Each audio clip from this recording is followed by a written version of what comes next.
Yo, what up guys, I'm Sammy and welcome back to the Soul Brothers channel, and this is my initial comparison between the Nike Lebron 20 and the Nike Lebron 19. This is an actual LeBron shoe, guys. Can you believe it? Such a huge departure from his actual design language in his signature shoe line. This looks like a LeBron. It is the Lebron 19. They're both going for freaking expensive, 200 bucks. So if you guys want to cop, I try to leave a link in the description box, but let's go over the crazy differences between the LeBron 19 and the LeBron 20. There's a lot of differences. And yeah, let's get started off with the tracciones. The LeBron 19 was absolutely horrendous. Crazy bad traction for me in a LeBron 19. It's like just not a good bite, sliding around. Even on a super clean, immaculate court, I was just never a good bite, sliding around. And also there's just like super small nubs, you know what I mean? The LeBron 20, however, it's feeling freaking amazing, guys. Like on my wood floors, there's a nice loud high-pitched squeak, which I like. It obviously has nothing to do with performance, but the LeBron 19 was silent. LeBron 20, very nice high-pitched squeak, and also the bite seems so much freaking better.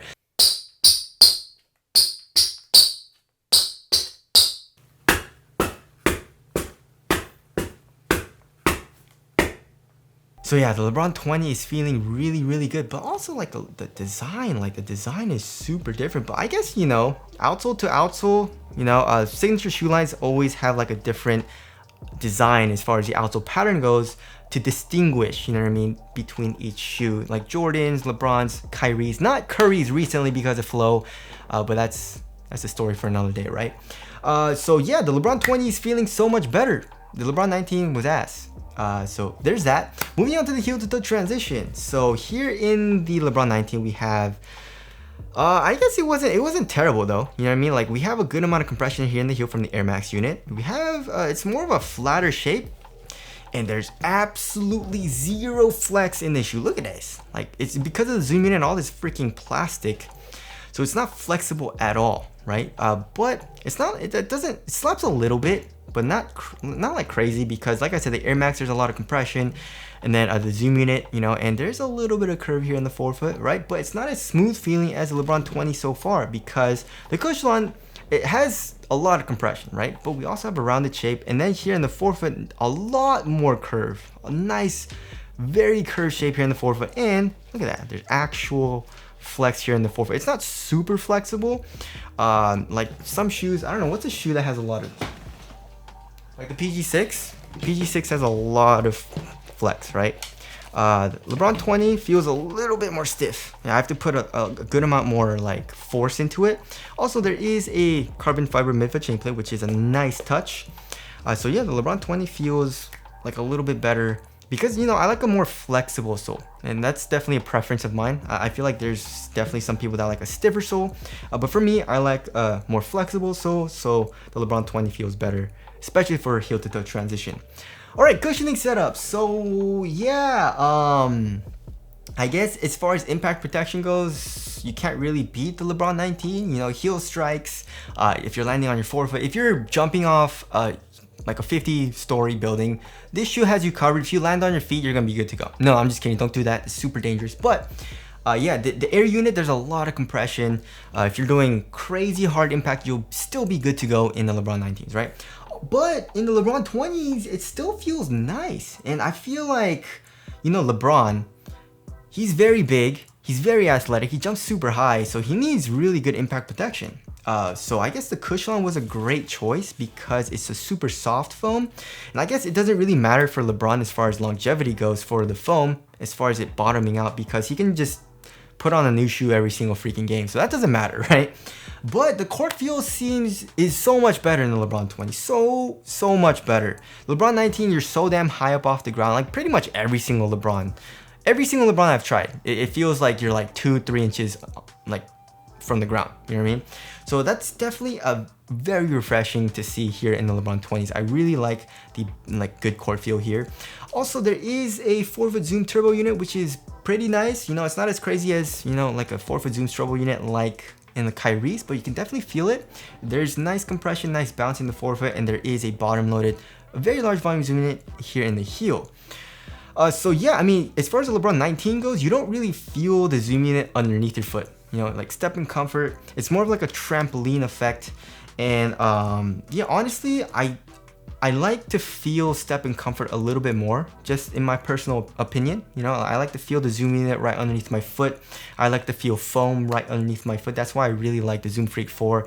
Like the strobo board, especially in the heel with that cutout, it's super comfortable. I also really love the Wow 10, you know, with the mesh strobo board. It's super soft, very comfortable in that shoe as well. LeBron 19, you don't really feel a whole lot of that. You know, it's more just like a springboard trampoline effect where this entire sole is bouncing up and down, which it has a lot of bounce, especially when you get going. So that definitely is a huge difference as well. So yeah, I mean, honestly, I feel like most people would like the cushioning setup in the LeBron 20 better. I guess like the only reason that I would say to get the LeBron 19 for the cushion is if you want crazy impact protection, like really over the top impact protection. But also, like I said, I feel like the LeBron 20 will have really good impact protection too, even on hard heel strikes, right? So there is the cushioning setup there. Moving on to the materials. So as far as the materials go, surprisingly, the LeBron 19 is actually like not super thick. It actually feels pretty similar in thickness, right? But here in the LeBron 20, we have like a basket weave kind of like knit material. It feels pretty clothy. You know, it looks like it's plasticky, but it's actually not. It feels like more of a cotton weave, but the strands are actually pretty thick, right? Here in the LeBron 19 though, it's a $200 shoe and they're giving us like a plastic mesh material, which I didn't really like all too much, but it wasn't a huge issue because, you know, it wasn't super cumbersome. It didn't pinch my foot or anything. It felt overall pretty nice here in the forefoot, right? Also for the tongue, we have pretty minimal padding, and both of them also are half booty construction tongues, which is a good thing. Also, remember the LeBron 19 was like the Air Max unit, which was useless. Didn't really do anything. Also, we have crazy plastic. I don't know why you need so much damn plastic in the shoe, but look, lo and behold, like we have a lot of plastic going on. LeBron 20 is a lot more minimal in design. We can see the swoosh. I love the reintroduction of the swoosh here. LeBron's actually haven't had a swoosh in a while. The 19, 18, 17, 16, 15, 14? I don't really remember what the 14 looks like. But the 13, I believe, had a swoosh in like the forefoot. But this is more of like a traditional swoosh, right? But it is a double swoosh. The only swoosh on the shoe is this. And it's, yeah, just, you can't really see it, right? I guess here. But you know, there's that. And also here in the ankle area, the LeBron 19 actually like not a whole lot of padding, right? So not super cozy, but also we have like this plastic. It's kind of like an Air Max unit, kind of, but you couldn't really feel it because it was on the outside of the inner booty material, right? So it's kind of useless.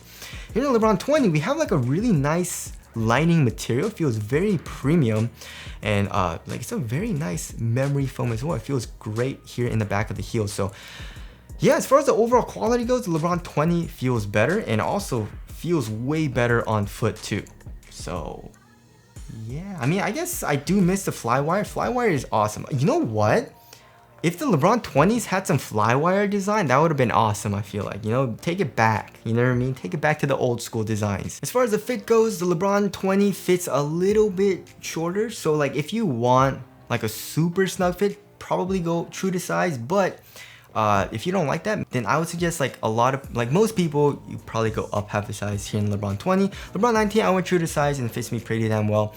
But yeah, I mean, like both of them, they're both really nice. I would say the LeBron 20 is a little bit more snug lengthwise, but overall pretty damn similar. Also width, they're both pretty narrow, and then here in the toe box, pretty snug for both of the shoes.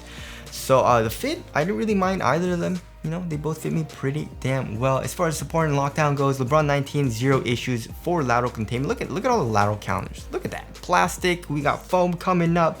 I mean, if it had bad lateral containment, this would be an embarrassment, right? Because it's like there's so much going on. It's like, how is a lateral containment bad, right?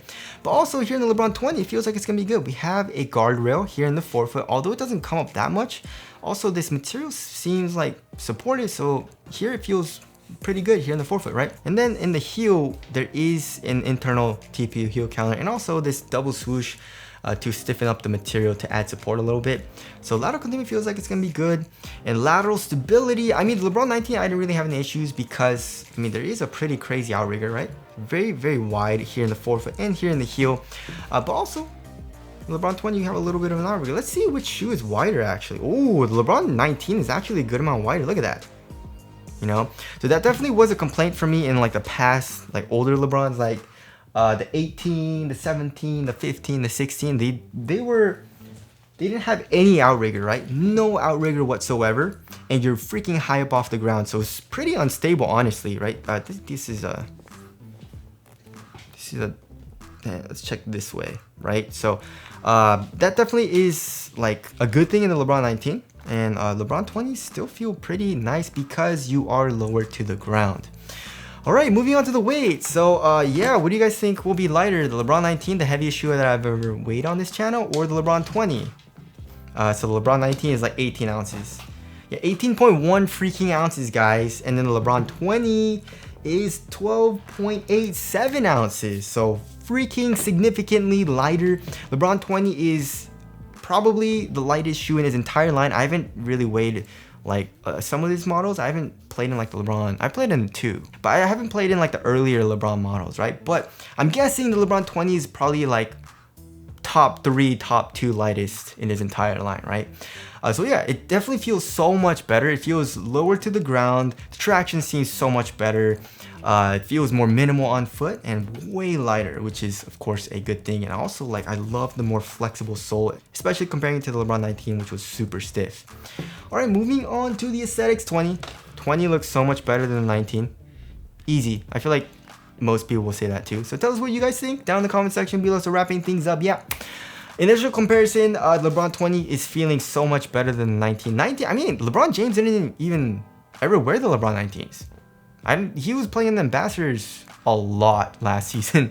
He wasn't even wearing the Soldiers, and they kind of like stopped, you know, making Soldiers, and he doesn't wear the Witnesses ever. So yeah, but he's been playing the 20s a lot, you know, as far as the practice goes. You know, season is starting soon, so I'm very excited about that. But yeah, the LeBron 20 is feeling so much better, and I'm so excited. I'm very happy at the refresh of his line with the LeBron 20. But anyways, that about concludes this initial comparison between the LeBron 19 and the 20. Tell us your thoughts down in the comment section below. But that's it. Thank you guys for watching, and I'll see you guys in the next one.